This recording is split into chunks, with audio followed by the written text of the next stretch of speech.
It's me, Sean Capri, and welcome to the most horse-powerful podcast on the internet. It's the Xbox Drive. I'm on a Skype call with my friend Ryan Turford. He's the man on the moose, and on our journey today, we're looking forward into 2022, so jump on with us and jump on into the Xbox Drive. Boom!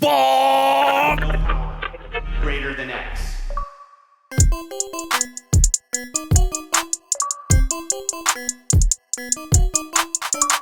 Hello, Sean Capri. Ryan Turford. I am not in my car, but I still have my McDonald's beverages. I make my stop, and the first thing in the morning, it's minus 37 outside. I've got to start my car for 20 minutes just so that it actually operates and I can see out of it and I don't die just getting my coffee, but I'm dedicated. Got my coffee this morning. I got my Diet Coke right now. How are you, my friend? I'm doing well. You know, I have the slightly more balmy weather here in Ontario because it's 0 degrees outside and kind of raining and kind of snowing. Wow. I mean, the coldest it's been here this entire winter, Sean, is -5. So, oh my gosh. Yeah, I mean, but you got those taxes, man. You got those taxes out there in Ontario. We got freedom out here in Alberta, Ryan. It's true. Hard fought freedom. We're all you just locked got to up in live our in the houses. icy tundra and just take advantage of it. But of course, hey man, that's what video games are for. Yeah, exactly. Well, speaking of video games, we just came back from our vacation. So yes. Welcome back, everybody, to, another year of the Xbox Drive. And let's jump into it, of course. Let's clean the garage. Folks at home, if you want to support the show, there's a number of awesome ways to do that. Number one, you can support us by liking, subscribing on the youtube.com/UniCapri. You can also, rate us on your podcast feed of choice because not Google Play, but Spotify and Apple Podcasts both let you write your podcast now. So definitely go do that. Also, leave a review on Apple Podcasts. And last but not least, if you want to be extra awesome, throw a little tip in the old tip jar over on Patreon. Patreon.com/YouMeCapri is how you do that. You get early access to the show as well as some other stuff. And we want to thank some of our newest patrons, including Yarden, TechMike, AwesomeDave, and SkinnyMatt, who actually recently upgraded his subscription to being a gold member again, even though he was a gold member before. In the intro, it says he's that, but whatever. We're going to just, smile and nod kind of thing. But anyways, let's grab our 8 tracks, pop them in. It's time for the playlist. And Sean, it's time to talk about all the games we played over the holiday. So what'd you play, my friend? Ryan, I have to be honest with you. What I had a rough holiday. I did not have an awesome time off, unfortunately. Very busy, number one. Had some good times with my brother, but the back end of the holiday, we had to say goodbye to both of our dogs, which was tragic. I talked about it a little bit on the Nintendo Drive, and patrons can look forward to a lot of that conversation on an exclusive 1-hour podcast that I did by myself, the Pants Patreon podcast for patrons podcast at the $3 level. So if people want to hear about that, explains a lot, to be honest with you. And yeah, man, other than that, I did have a good holiday with family and friends and things like that. But I didn't get around to games as much as I really wanted to. I did start to look forward to this year, 2022, with you and all the things that we've got kind of coming in 2022. So I was doing a lot of planning, a lot of scheming, if you will. But one thing that I wanted to talk to you about is a game called Hot Wheels Unleashed that I was excited to purchase. This was something that you and I have talked about since it was revealed and released, that I was looking forward to it becoming a sale item on Black Friday or end of year. And it wasn't on sale for Black Friday. It became on sale for the end of year kind of winter sale that Xbox does. It was about 30% off. I'm like, I was kind of hoping for more, but let's dive in. I went for the ultimate package with all the DLC and all the craziness. And then I did two races, Ryan. And I uninstalled it and I got my refund. I did not love it. And it just maybe for the price, maybe I felt like it wasn't worth what I paid for it, but I didn't love it as much as I was expecting to, my friend.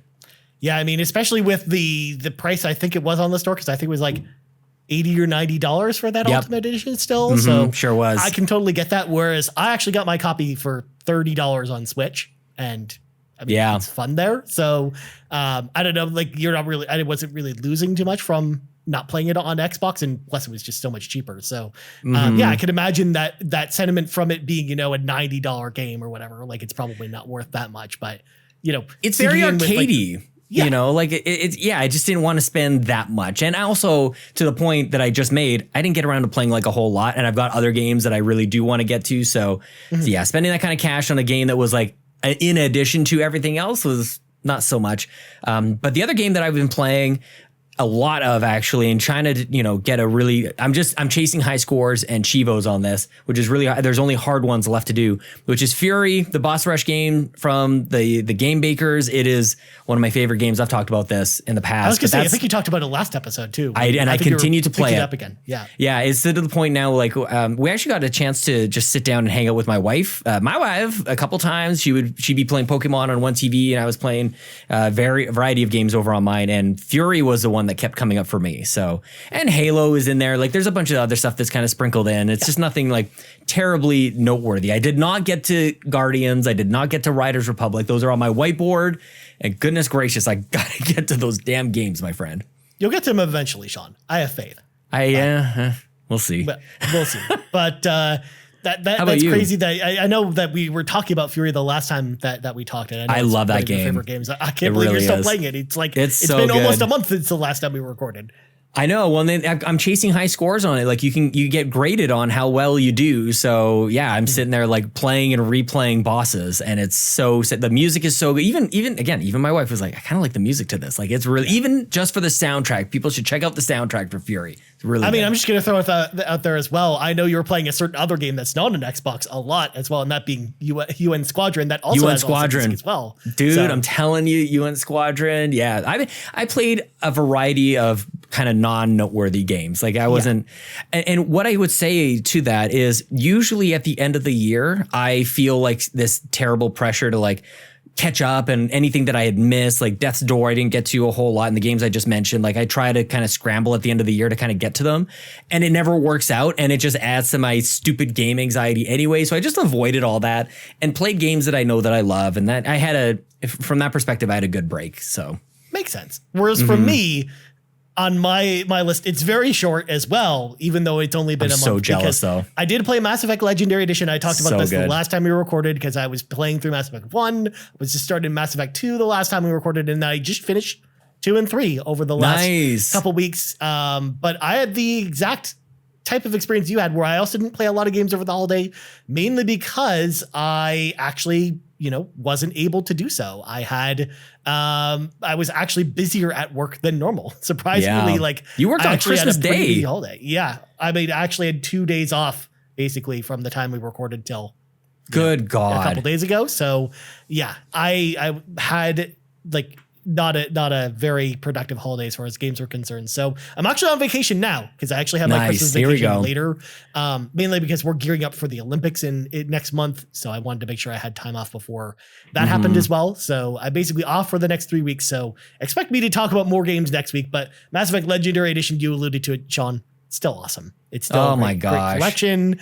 I will say though that Mass Effect 3 hasn't aged as well as I would have liked, in the sense that really? I personally didn't love going back to it this time around. Yeah, like I still think it's a good game, but I think it's definitely the weakest of the 3 by like a much larger margin than I had originally kind of pegged it at from the first time I played it. And it's definitely hard to go back to. Although it's my first time actually playing it with the extended cut ending. This time that's around, what I got. Which actually was like really interesting to kind of dissect and look at as well, especially looking back at like the controversy when that game came out. Because ridiculous. The ending was like a huge, problem for the community, and the Legendary Edition actually did a good job with the extended ending. I thought that was actually really cool. So it was definitely cool to go back and revisit the Mass Effect trilogy, and now I can move on and play other games now. But it was really cool to play those games again for sure, because it's been a long time since I've done the trilogy. Like it's been about 4 or 5 years since I've done all 3 games in particular. Usually I end up playing like Mass Effect 1 and 2 and then not going back to 3. So yeah, I never replayed 3 actually. I've replayed the first 2 a couple of times. I never gone back to the third one, and I want to get there with the Legendary Edition. I know we're going to be talking about now that nobody has an excuse to not play this game, so everybody's got to get to it. One thing that you were mentioning that you're now on vacation. You've been busy over the last couple of weeks. I want to call something out that I kind of glanced over during our Game of the Year conversation which by the way was awesome. We had all of us together talking about our favorite games of 2021. You had mentioned mentioned that you put in 900 hours into Final Fantasy 14. That number in that single game is greater than all the games that I played put together. I don't think that I put 900 hours into all my gaming in 2021. So I can imagine what you're going to slaughter through in the next couple of weeks as you go on vacation here. Well, plus I'm actually on kind of a break from Final Fantasy 14. We just had the first raid tier, and I did that and had a lot of fun with it. And I'm kind of ready to kind of take a big break from the game so I don't get burned down on it. So I'm ready to play a bunch of stuff anyways. So yeah, we'll see what comes up over the next couple of weeks. But I'll talk about that next week. But we're slamming the brakes on this conversation, Sean, because it's time for some breaking news.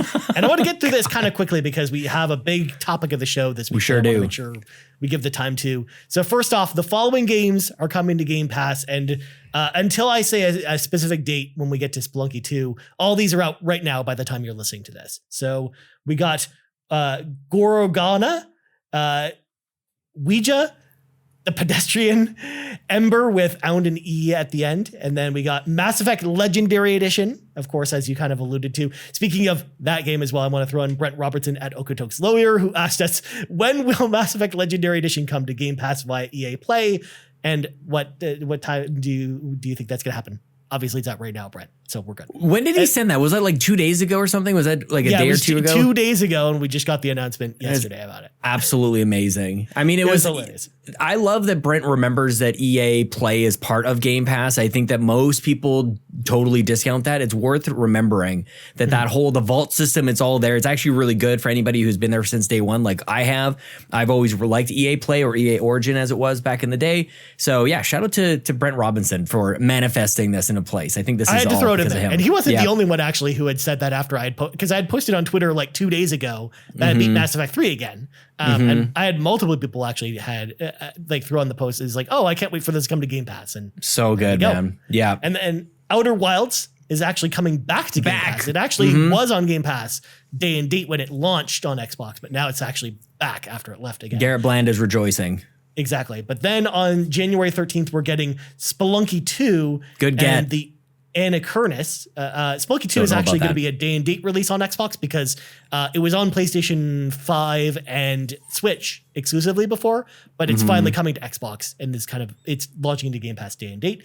And then just announced this morning, Sean, I'm glad that they announced it this morning and not this afternoon, Rainbow Six Extraction and Rainbow Six Siege on PC come to Game Pass on January 20th. And that's Rainbow awesome. Six Extraction is a day and date release. And the reason why it's the PC version of Siege is because we already have the console version of Siege on Game Pass. Right. So it's just, they're just opening up to the PC players as well, which is pretty awesome. And we'll talk about that more in just a second as well with our other news story.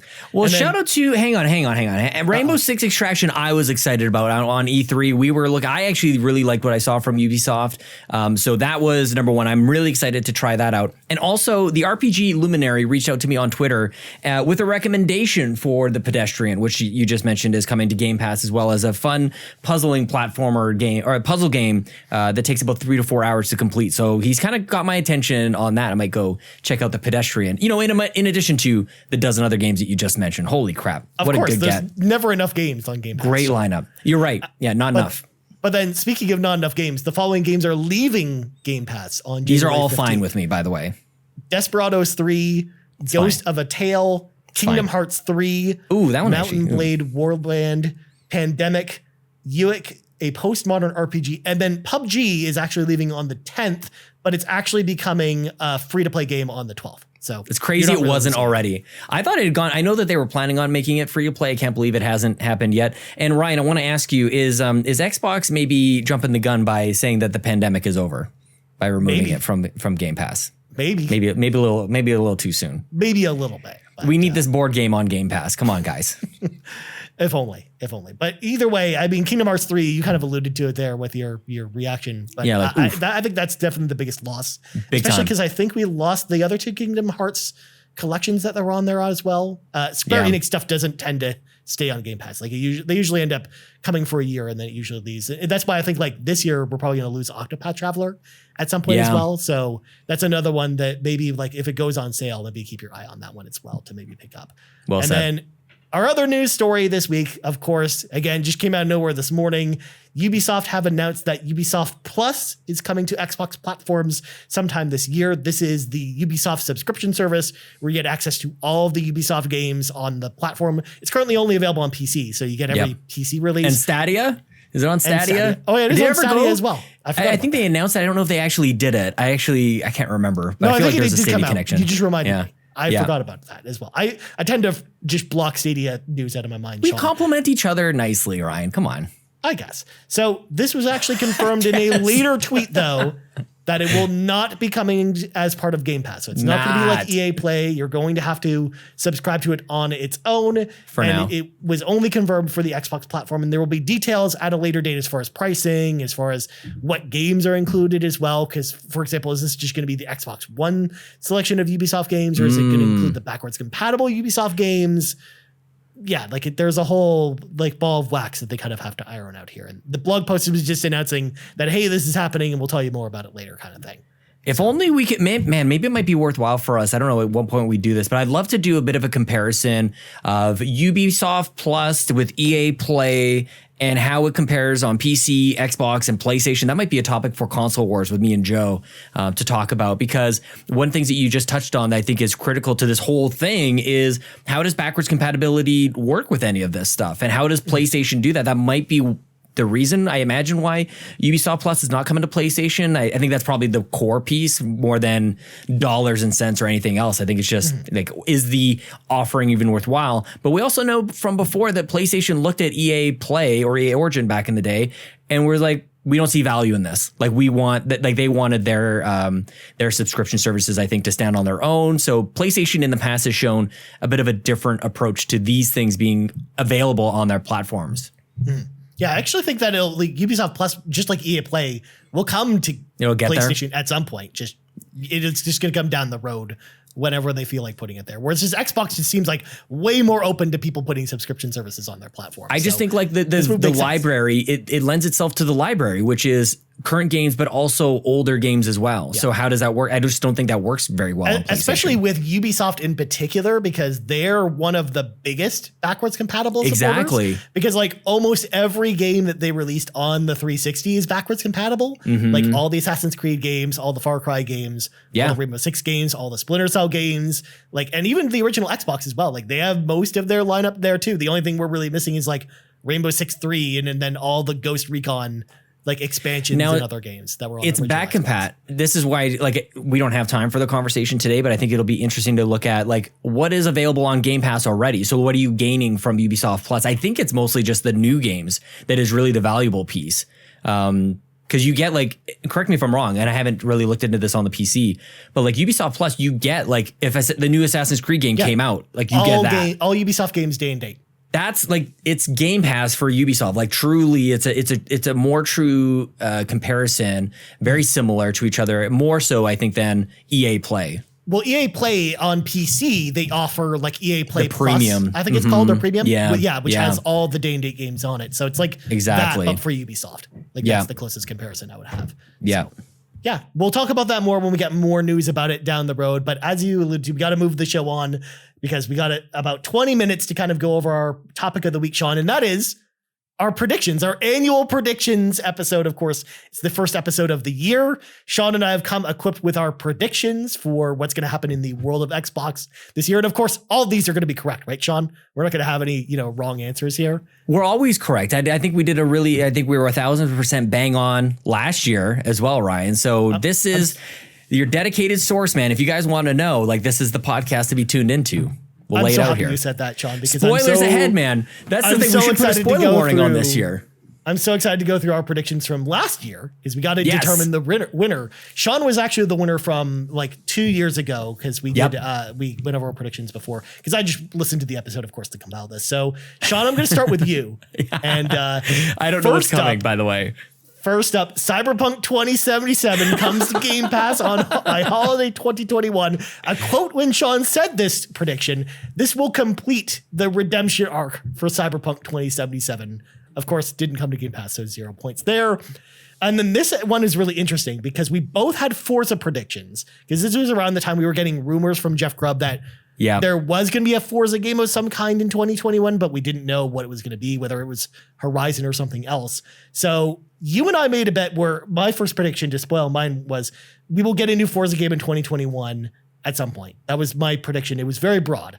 Whereas Sean said that he wanted to take me up on a double or nothing bet where this prediction has to be exactly correct. And if it wasn't, Sean would get 0 points. But if Sean got this completely correct, you would actually get double points essentially for this. Why would I do that? I'm so because you were very bold with so this prediction. arrogant. And to be fair, you almost had it correct, which was Forza Horizon 5 will come out in 2021 and will be set in Japan.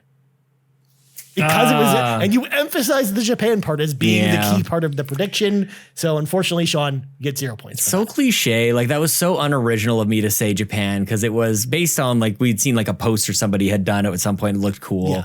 And everybody was saying that. I definitely, it's when the they one announced, destination we really want from Forza anyways, like the one we keep saying we want down the road. but the one that we got made me very happy. Like, that's the thing I was genuinely elated when they said it's based in Mexico. I'm like, of course it is. That's so perfect. And it turned out to be so great. So, okay. 0 points for me. Yeah. Next up, Halo Battle Royale is real.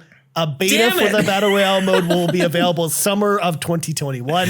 Again, 0 points. Yeah. Next up, Xbox will unveil a new Sidewinder joystick controller for Flight Simulator. That did not happen either. That's 0 points. How do they not have a joystick? Last but not least, and this was actually the week, I think, when they announced that Design Labs was coming back for Series controllers. Design Labs will allow you to customize Elite controllers or add Elite functions to current Series controllers. 0 points. So, Sean, you got 0 points. I got 0 points, man. Holy crap. Was this a year before I did something about Apex? Or maybe that was, I feel like I did a prediction, something where an Apex, and that was the Edger. Maybe that was the year before. I think that was last year's. Like, the when we went over that. That was also the year that I predicted that GoldenEye 007 would come to Xbox. Hey, look at that, man. We're not even covering that today. GoldenEye is totally happening, by the way. Well, yeah, I mean, whenever, just so people know, when an achievement list leaks, it's 100% real, especially on a site like Exophase. Yeah. Because that's like pinging the backend servers for Xbox Plus. Like Rare developers unlock some of the achievements. Like, it's happening. Yeah. All right.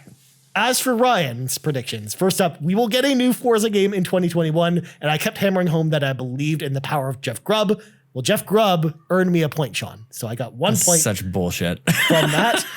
But then it doesn't stop there. Final Fantasy VII Remake will come to Xbox and Game Pass on April 13th. That did not happen.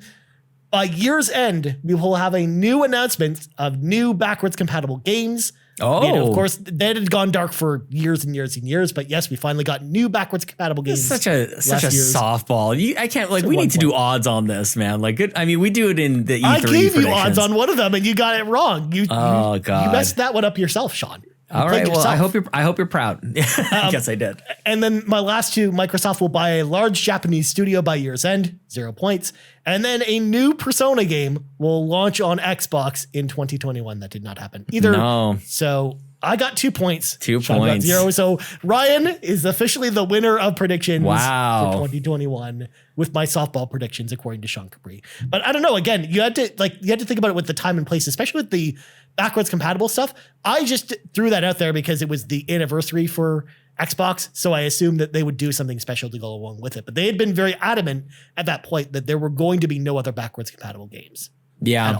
So, well, the softness, I think, number one, is Xbox obviously put a lot of dedicated resources into backwards compatibility. So saying that there was going to be a slew of games coming out, it's like, okay, good for you. And then the Forza one was like, we heard from Jeff Grubb. That's why, if I remember correctly, I'm like, if I'm going to make a prediction based on something that we know is basically true, which is why it's so soft, then like, let's amp this up a little bit to say that it's going to be in Japan. But that's true. Well, so let's see if I can. A little asterisk in here. Let's see what people say in the comments. It's like Barry Bonds' home run record. Exactly. Exactly. Performance enhancing. Well, let's get into our new predictions, and then we're going to hear from some of the community with their predictions. So, Sean, would you like to go first or second? I will go second. I'm going to load up my predictions here on my iPad here. Okay. So, first one, the Coalition's next game will be announced in 2023. It is not a Gears of War title. We know that. Don't we know that? No, but we know that we'll officially get like the title and the release window of 2020. Oh, I see what you're That's saying. I see what you're saying. So we'll actually get like a formal announcement of what this game's actually going to be. Like we know one's coming. We just don't know when it is or when it's coming, anything like that. So I think we're going to get all that information probably at E3 this year is what I'm envisioning in my head. Like we'll get the Coalition logo and they'll announce, but I know it'll be a new IP. So that's part of my prediction as well. So if they do like, like Conquer or something like that, that doesn't count. Got it. Okay. Do we want to go like back and forth? Yeah, of course. What's your first prediction? My first, I'm gonna lump a bunch of the Game Pass stuff in together. I'm gonna make two guesses for my number one prediction, which is related to Game Pass. Cyberpunk 2077, day and date with the next gen patch, whatever that's going to be called, will be available on Game Pass, which I think you could call that maybe a little bit of a soft one, but who knows? It still could. You say that, but that's happen. Literally on my list too. So I needed Cyberpunk to make a return because it was on last year's. But in addition to that, also coming day and date to Game Pass will be the new Batman game, the Gotham Knights game. Okay. I think that will come as well. So that's my Game Pass gets for the year, my friend. My God. Well, sticking with Game Pass, Sean, we're going back to me. And I have a couple of Game Pass ones as well, but because I lost the Cyberpunk one, I can't say that one. I have so Bravely Default 2 nice. Or Triangle Strategy will arrive on Xbox this year and also be day and date with Game Pass. So we've seen this from Square Enix before where they tend to put games on Switch first, then PC, then they come to Game Pass. So I imagine something like this is going to happen. Like we already know Bravely Default 2 is coming to PC. So I imagine that it'll come to Xbox at some point this year with Game Pass. That'd be great. And on cloud too would be exceptional actually for those games. You don't need them to be twitchy or anything. Like turn-based stuff would be awesome on cloud. That's why I think like a game like Octopath Traveler was like perfect for Game Pass. Like that's like the type of game you want there from Square Enix rather than needing the Final Fantasy VII remakes there. Like putting a turn-based game there makes so much more sense. So that's my first Game Pass prediction. Sean, what's your next prediction, my friend? Oh snap. My iPad kind of went down here. Okay. So this is one I remember that was there.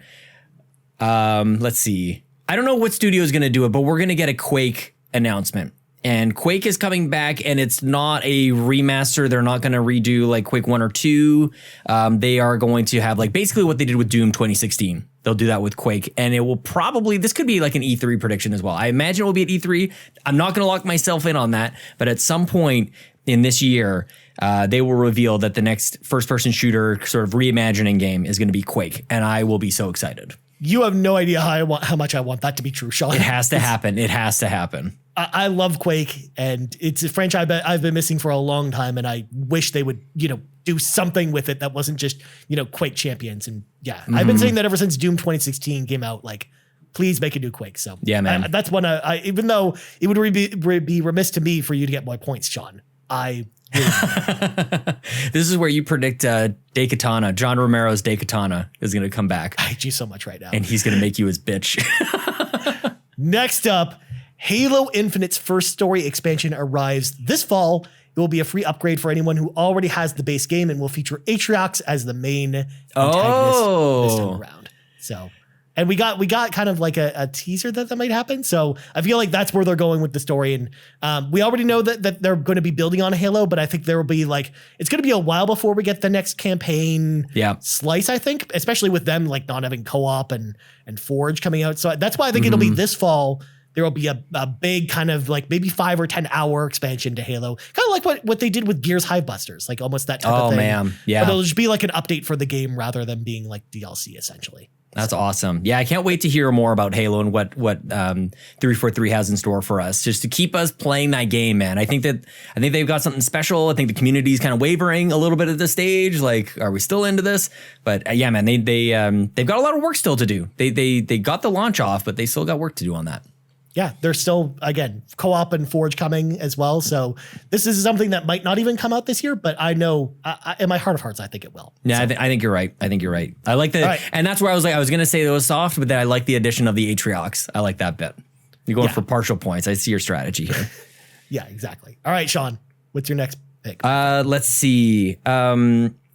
I think this is going to be the year of Rare. I think Rare stuff is going to come back in a big bad way. We just talked about GoldenEye. That is not part of my prediction because I think that's all but confirmed at this stage. But I do think that you're going to get announcements for a new Banjo-Kazooie game and a new Killer Instinct game.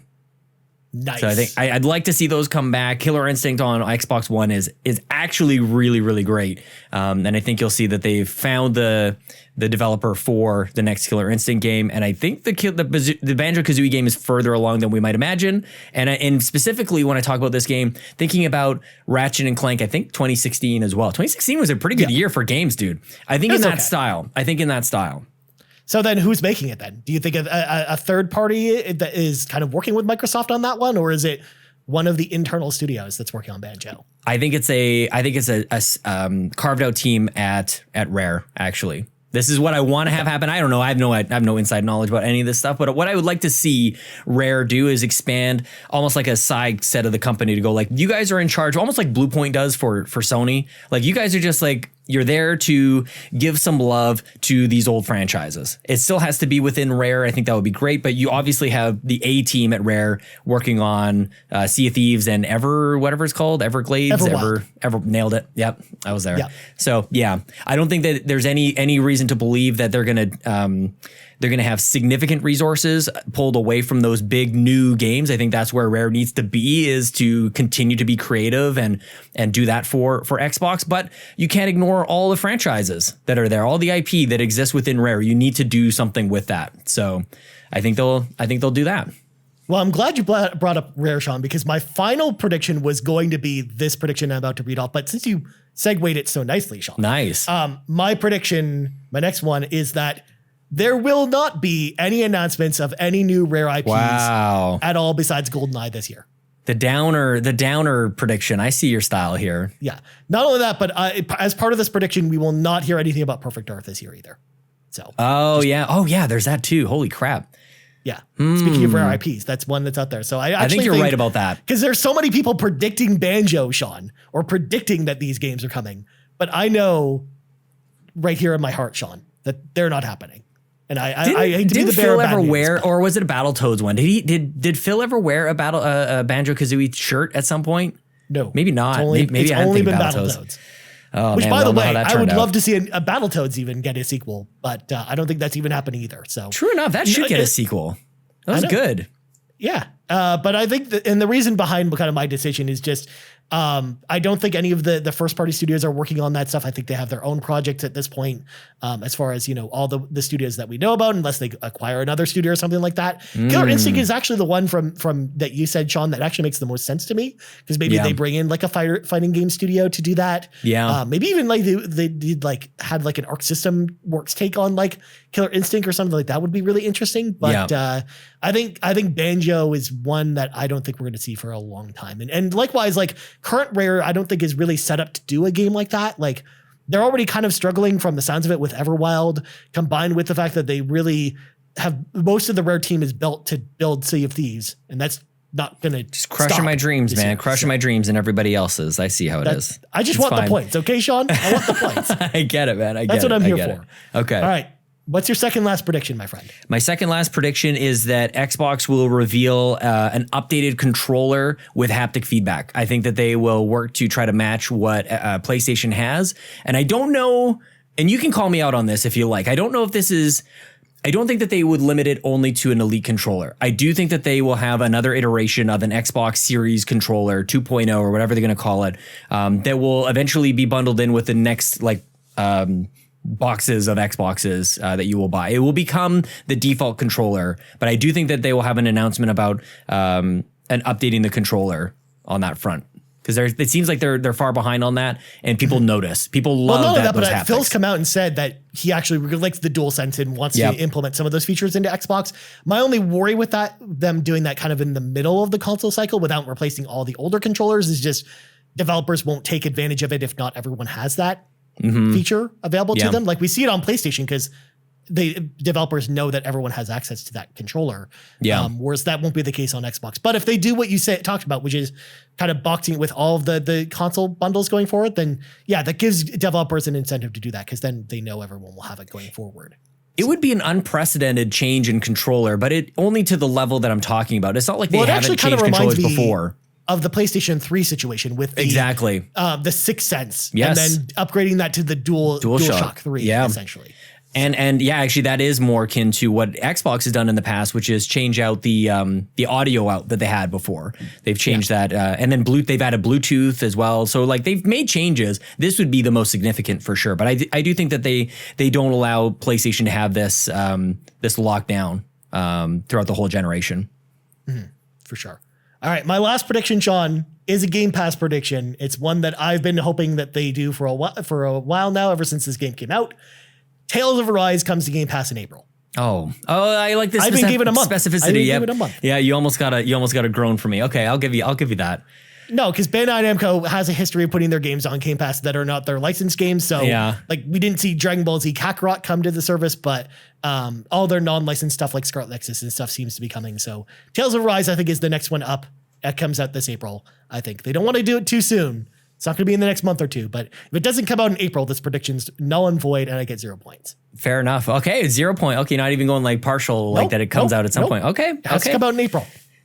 Okay, I don't know if this is my last one. I'm on the we're at the end. One. Okay, I don't know if this is too generic, and I don't know exactly what I even want out of this, but I do think achievements are going to get an upgrade in 2021. We're going to have some sort of enhancement, some sort of change. It's well overdue. People are looking for some injection of life into the achievement system, whether it is an equivalent to a platinum, or I'd actually hope that it's something more than that, to be honest with you.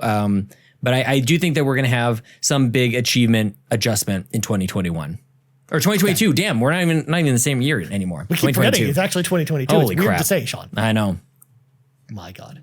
Well, there you have it, folks. Those are our predictions.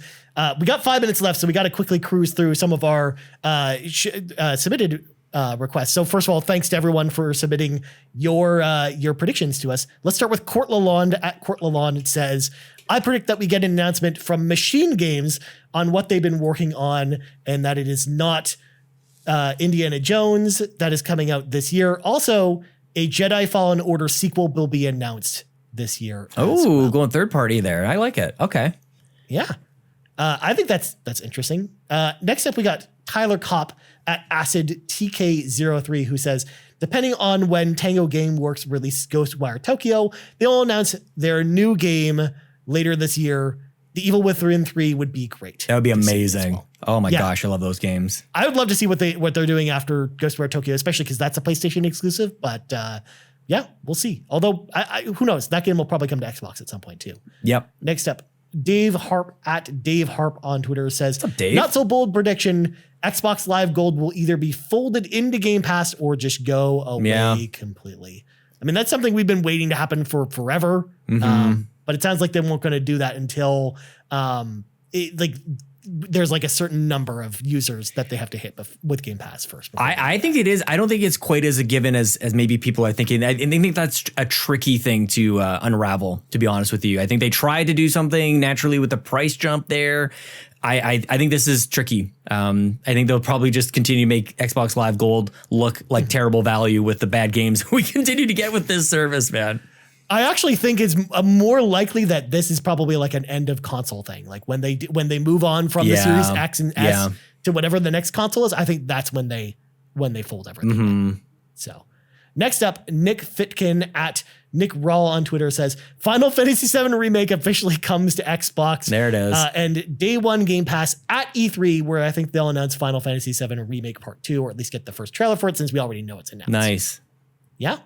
I mean, I didn't want to predict it this year because I know, Sean, it will come if I don't predict it. I actually can't believe we got through a round of predictions and you hadn't mentioned Final Fantasy VII Remake. Or just Final Fantasy at all. I didn't mention any Final Fantasy games. That's true. That's true. Yeah, you usually have like a Final Fantasy 14 was going to finally come over, but... I'm saving those for the PlayStation Drive tomorrow. Got it. Predictions there. Okay. Next up, Kevin Ainsworth at the Muffin Mon says, this will be the year Banjo-Kazooie finally returns. A brand new game starring my boy will be announced at E3. So he's right on board with you, Sean. Yeah, I'm with you, Kevin. Next up, Andrew Semachek over on Discord at WTN Andrew has a whole bunch of stuff. This is where we get to people kind of giving us a book here. Square Enix reveals Final Fantasy VII Remake is out now at E3 and on Game Pass day and date. New Halo single player content will be teased in February using multiplayer to seed what that content is going to be. Nice. Gears 6 is announced and is coming in 2023. Not a chance.